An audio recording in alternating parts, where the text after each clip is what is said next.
Well, hi. It's a great, exciting thing to be with you here today. I don't wear jewelry, but I got my pinky ring today, and I'm going to pass that around because it was a gift from somebody, and it's an angel ring. If you hold it long enough, an angel appears.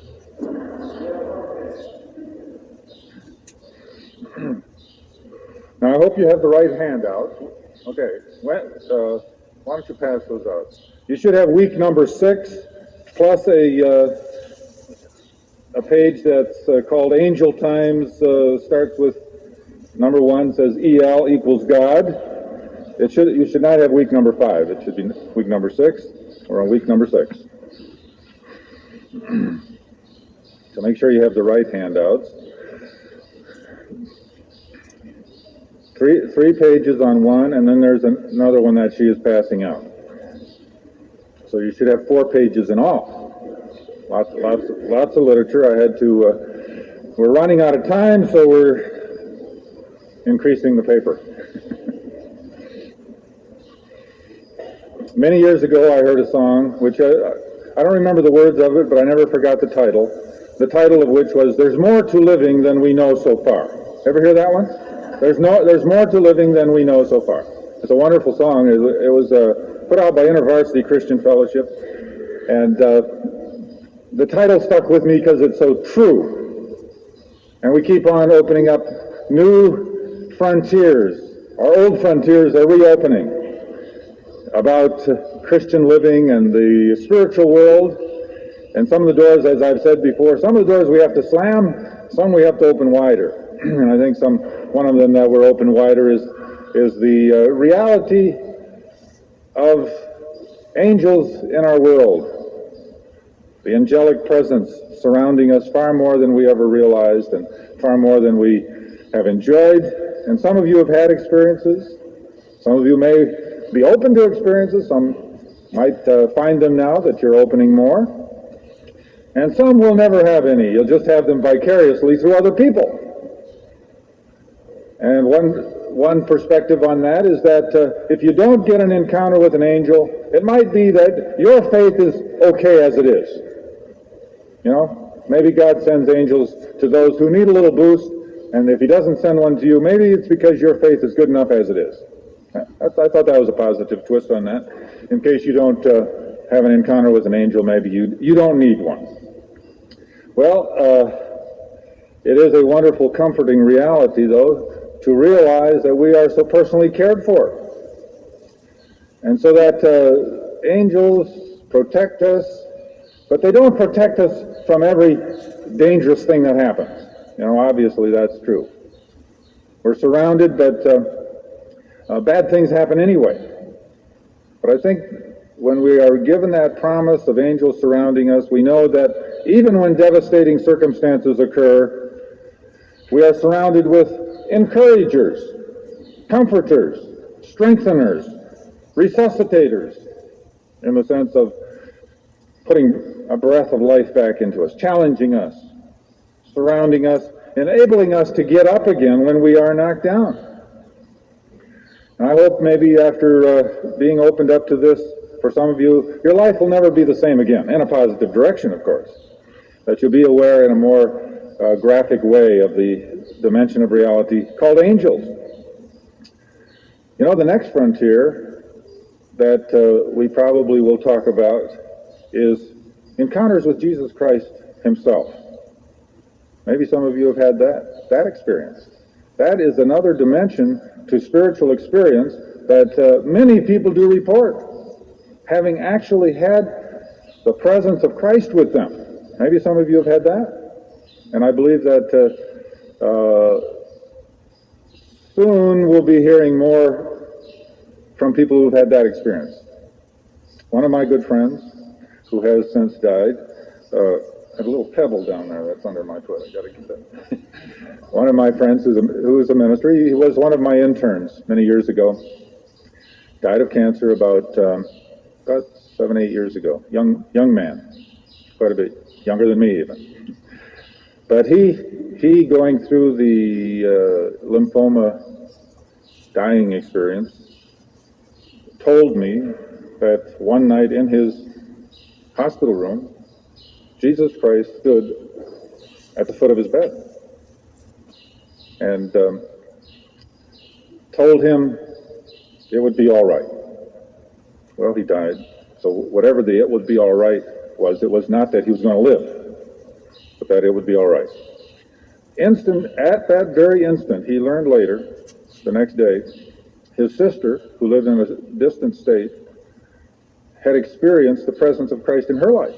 Showed up in her room, and she had a vision, and she could describe in detail my friend Peter's hospital room.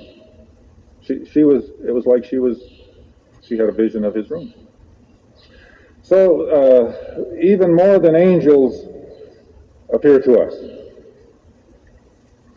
I picked up a book the other day about encounters with Jesus. I want to just read one to you, because it says something about that experience with angels. This young woman, I believe it was, says this: about the time of my 18th birthday, I dreamed one night that I was in a moonlit garden, and 3 angels appeared to me and asked if I wanted to be baptized. I was awestruck, to say the least, and a bit frightened, so I said yes, even though I wasn't sure I did. They led me, these 3 angels, to a very deep pool. I immediately became very scared because I didn't know how to swim, so I protested that I couldn't get into that pool because I might drown. They assured me that they would watch me and insisted that I go in. I did, and immediately the water started whirling like a whirlpool, faster and faster. I was struggling with all my might to stay up, but I kept getting sucked down. I looked up at the angels, and they just leaned over the edge, expressionless. They watched me, but made no move to help. The pool then seemed like a large, deep well. Finally, I was so exhausted, I resigned myself to the idea that I was going to drown. I looked up one last time and saw Jesus, dressed in a white robe. He reached down and extended his right hand, and I reached up with my right hand. I was immediately out of the pool and sitting beside him. I don't remember what he said to me. I walked around in a kind of glow for weeks. So this was a dream, but it was a very lucid dream. I walked around in a kind of glow for weeks, but never told anyone about the experience. Finally, I suppressed it and forgot about it until years later. I've since told it several times when I thought it was appropriate. Now, this editor makes a very interesting comment here about the difference between an angel experience and a Jesus experience.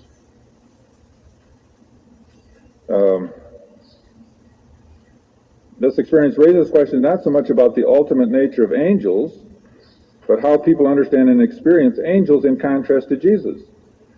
PB, this young woman, perceived them as being unfeeling and unavailable to her in her time of need. Why?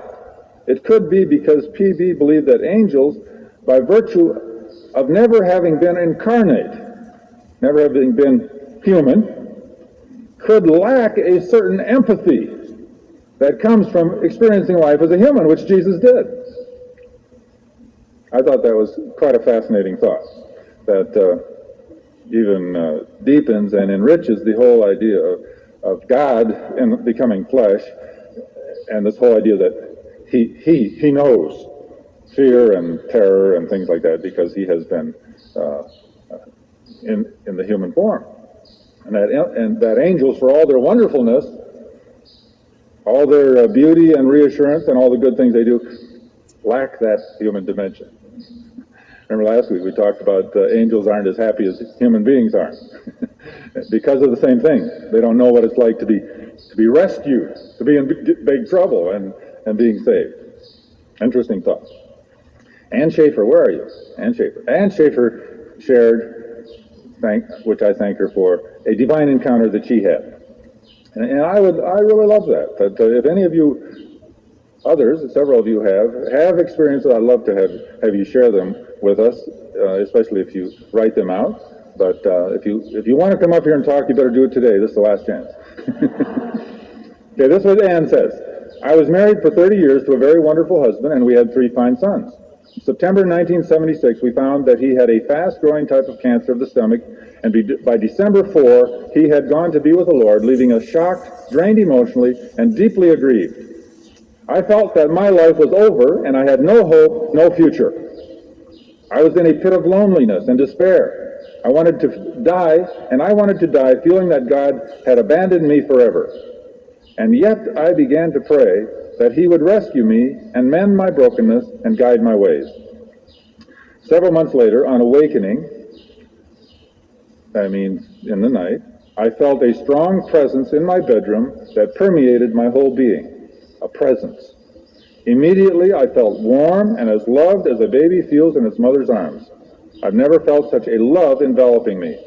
It's as if I was a little child again, being held and calmed and loved unconditionally. I received an inaudible, encouraging message, which was, be calm, have peace, don't be anxious, your life will be all right. I was in awe, and I knew that this was an angel with a message of encouragement to lift me and to calm my fears. I knew that I had had a supernatural experience, and it was as if a heavy burden had been lifted from my shoulders. And then she went to singles, met a great man, lived happily ever after. Thank you, Ann. Wonderful. Okay, Joyce Morris isn't here, is she? I was hoping Joyce Morris has a wonderful story, too, that comes from a friend of her daughter's. But we'll have to forego that one. All right, I'd like to comment about spiritual warfare first, because that question has been raised. If you have that little piece called Angel Times, not last week's, but this week's, I've got a comment there on number 2. But let's just look at number 1 a minute, just for fun, where we have a little thing about the names of the angels. Whenever you have E-L, it usually means God, like Elohim. Not when it comes to El Pollo Loco. That's not okay. Not God's crazy chicken. Huh? But in biblical words, it means God. So Michael means who is like God. It's really a question. Who is like God? And implies no one is like God. Gabriel, see L at the end, means strong one of God. Raphael, even that's in the Apocrypha, means healer of God. Angel means messenger of God, the L.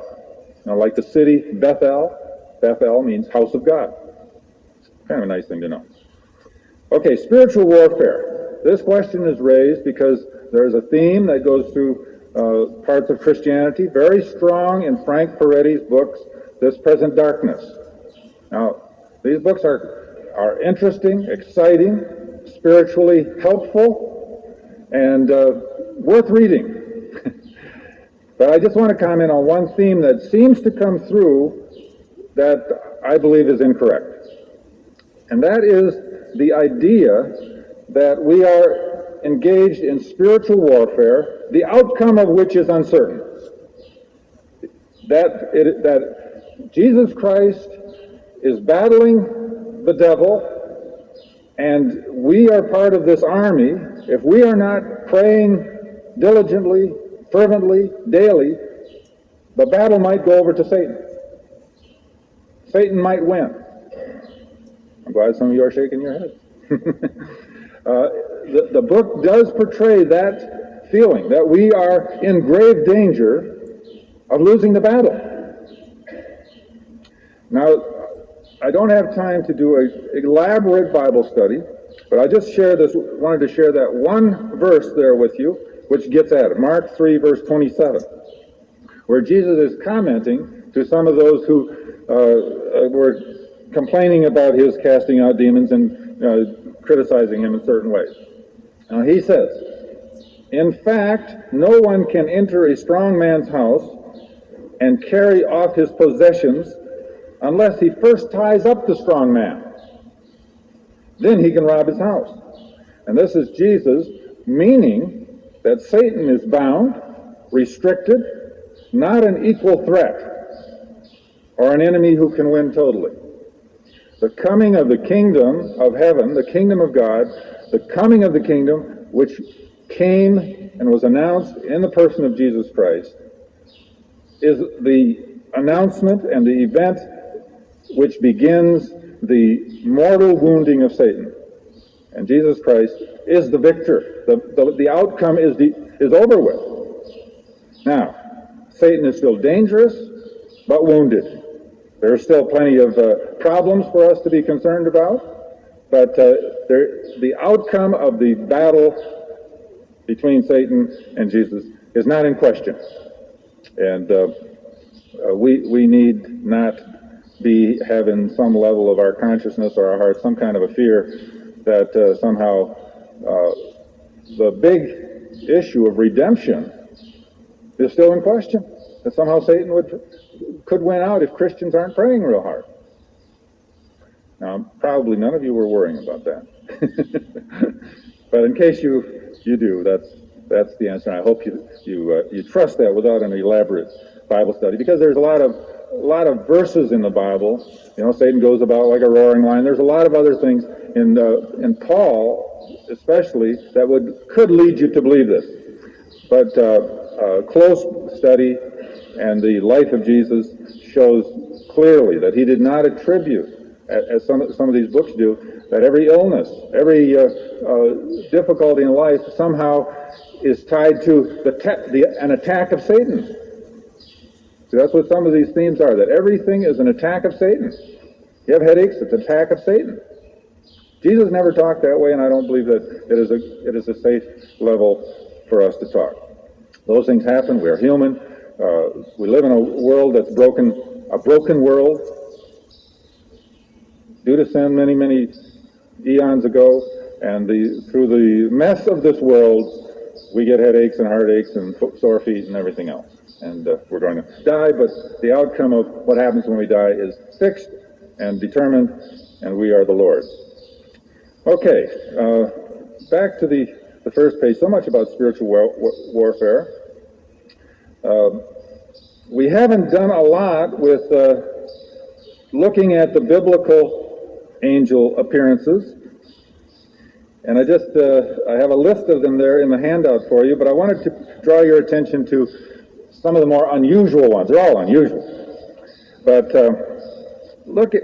back to angel times. Look at number 9 there, where we reproduced an artist's representation of angelic appearances that came to Ezekiel looking like wheels. And the angelic experiences and appearances that appear in Ezekiel and Revelation are pretty striking and unusual, and that's one of them. I'd like to read a little bit about what Ezekiel saw. They appeared to him. I knew that they were cherubim, and this was their appearance. They had the form of men, but each had 4 faces, and each of them had 4 wings. Their legs were straight, and the soles of their feet were like a sole of a calf's foot. Thank you. And they sparkled like burnished bronze. Under their wings, on their 4 sides, they had human hands. And the 4 had their faces and their wings thus. Their wings touched one another, and they went every one straight forward, without turning as they went. As for the likeness of their faces, each had the face of a man in front, the 4 had the face of the lion on the right side, an ox on the left, and the face of an eagle at the back. That's where their faces. That's amazing. So if you want to see rather striking, symbolically unusual angels described in Scripture, look in Ezekiel chapter 1 and chapter 10, and these are really pretty amazing.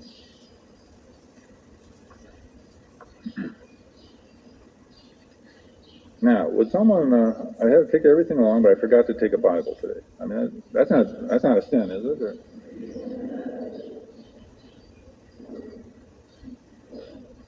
I'd like you to look at Deuteronomy 18 here. a minute.